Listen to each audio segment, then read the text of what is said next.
भाई anterior implant का case canine to canine processes, partial extraction therapy, alveolar ridge preservation जरूरी है socket shield technique के बारे में। अब एल्वेला बोन मेंटेनेंस, चाहे मार्जिनल बोन स्टेबिलिटी और aesthetic outcomes, immediate implants, proper position, मैंने बोला है कस्टमाइज प्रोविजनल अबटमेंट देना जरूरी है एस्थेटिक जोन के लिए, हीलिंग अच्छा होगा। अब कस्टमाइज अबटमेंट, जिरकोनिया कैपिंग। अब कस्टमाइज अबटमेंट क्या करेगा, नेचुरल इमेजेंस प्रोफाइल क्रिएट करेगा जो कस्टमाइज करेगा क्राउन, मार्जिन, डेप्थ के लिए।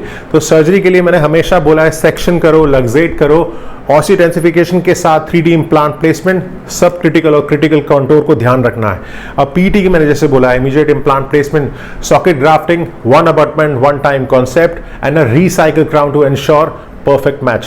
अब ऑन डेंसिफिकेशन के साथ इम्प्लांट एक अच्छे प्रोस्थेटिक पोजीशन पे आप फिल कर सकते हैं space around the implant with allogenic bone chips, soft tissue closure with connective tissue grafting और डुअल जोन ग्राफ्टिंग जरूरी है। ओवेट पॉइंटिंग अच्छा डिजाइन है, convex towards the residual ridge, तो अच्छा design, osseodensification, grafting, soft tissue closure, शानदार results, canine to canine processes.